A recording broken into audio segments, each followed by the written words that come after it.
Japan एक ऐसी जगह जिसकी हॉरर कहानियां पूरे दुनिया में प्रसिद्ध है और पसंद भी की जाती हैं। और आज की वीडियो में हम वहीं के एक टनल की बात करेंगे जो पूरे 444 मीटर लंबी टनल है। अगर आप इस चीज से अवेयर हो तो जापान की माइथोलॉजी में 4 नंबर को एक हॉन्टेड नंबर माना जाता है। और आज की वीडियो में हम बात करेंगे जापान के सबसे इनफेमस साइट की, जिसका नाम है क्योतो टनल। इस क्योतो टनल में ऐसी ऐसी एक्टिविटीज हुई हैं जिसकी वजह से वो हॉन्टेड बन गया। लेकिन वो कौन सी एक्टिविटीज हैं वही जानेंगे आज की स्टोरी में। लेकिन उससे पहले हेलो गाइस, मेरा नाम है अविनाश कुमार और आप हो हॉरर स्टोरीज। शाम का समय था और एक डॉक्टर अपने हॉस्पिटल में अपना काम खत्म करने के बाद अपने घर की तरफ जा रहा था। लेकिन रास्ते में हद से ज्यादा ट्रैफिक होने की वजह से उसे एक ऑल्टरनेटिव रास्ता लेना पड़ता है, एक ऐसा रास्ता जो क्योतो टनल से गुजरता है। अब वैसे तो उसने कई लोगों से कहते हुए सुना था कि वो टनल एक हॉन्टेड टनल है, लेकिन आई एम श्योर कि जब तक किसी के साथ वो रियल में इंसिडेंट नहीं होता है वो उस बात को नहीं मानता है। और इस डॉक्टर के साथ भी कुछ ऐसा ही केस था, इसलिए वो इन सारी बातों को इग्नोर करके उस टनल के अंदर अपनी कार को ले जाता है, ये सोचते हुए कि वो जल्दी पार कर लेगा और यहाँ तो ट्रैफिक भी नहीं है। लेकिन जैसे ही वो टनल के अंदर घुसता है उसे ऐसा फील होता है कि उसके साइड वाली सीट पर कोई बैठा है।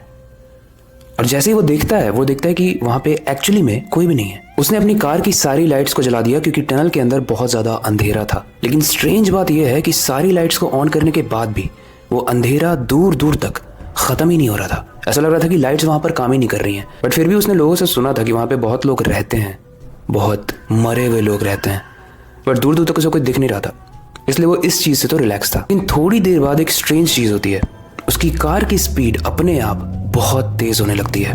वो थोड़ा सा घबरा जाता है कि मेरे हाथ में मेरे स्टीयरिंग और मेरे स्पीड का कंट्रोल क्यों नहीं है कार का। जैसे जैसे वो टनल के और ज्यादा गहरे अंधेरे की तरफ जा रहा था वैसे वैसे उसे कुछ आवाजें भी सुनाई देने लगती हैं और उसकी कार बहुत तेज हो जाती है। उसे बहुत ज्यादा डर लग रहा था। वो बस यही सोच रहा था कि जल्दी से जल्दी मैं इस टनल को पार करूं। कल समय बीत जाता है और कुछ देर के बाद वो उस टनल को पार कर भी लेता है और बाहर निकलते ही वो अपनी गाड़ी को रोकता है और उसके अंदर से बाहर निकल कर देखता है तो वो एक स्ट्रेंज चीज को नोटिस करता है।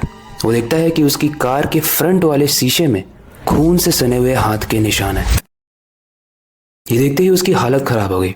हालत खराब होने के बाद उसने एक चीज तो समझ ली कि ये ऐसा वैसा टनल नहीं है, यहाँ पक्का कुछ ना कुछ घटनाएं हुई हैं।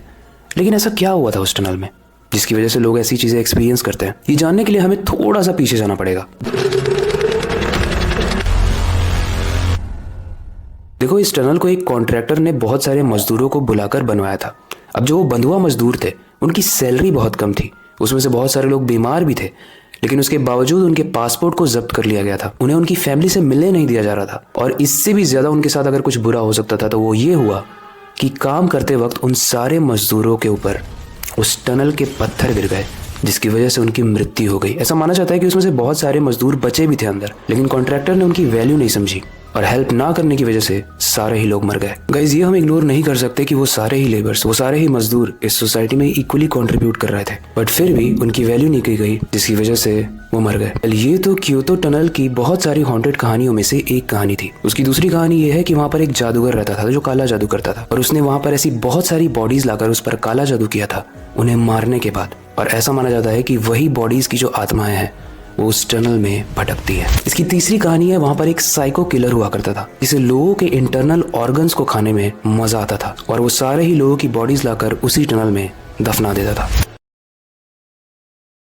गाइस, इतनी ज्यादा भयानक बैक स्टोरी होने के बाद मुझे नहीं लगता कि ये जो भूत वाली स्टोरीज हैं यहाँ की वो सब झूठ है, क्योंकि एक्चुअली में इस टनल में ऐसी बहुत सारी अनवांटेड और इलीगल एक्टिविटीज हुई है। पहले कहानी कितनी ज्यादा सच है या कितनी ज्यादा झूठ है वो तो हम नहीं कह सकते, बट कहानियां सेंस तो बना रही हैं। और हमें ये चीज़ नहीं भूलनी चाहिए कि जो भी लोग इस सोसाइटी के लिए कंट्रीब्यूट करते हैं, भले ही वो अपर लेवल पे हो या लोअर लेवल पे हो, वो इक्वली इंपॉर्टेंट है। तो अगर हम प्रॉब्लम में होते हैं, हमें हेल्प मिलती है, तो कोई गरीब भी अगर प्रॉब्लम में है तो उसे हेल्प मिलनी चाहिए। एटलीस्ट इस कहानी से तो हमें ये सीखने को मिलता है, वरना वो भूत बन के बहुत गंदे तरीके से तंग करेंगे जैसे इस क्योतो टनल में लोग एक्सपीरियंस करते हैं। पहले आपको क्या लगता है इस कहानी से रिलेटेड? कोई भी फीडबैक हो आप कमेंट सेक्शन में बता सकते हो।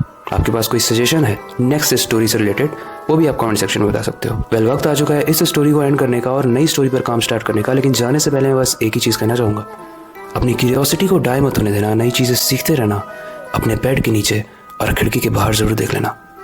मिलते हैं अगली वीडियो में।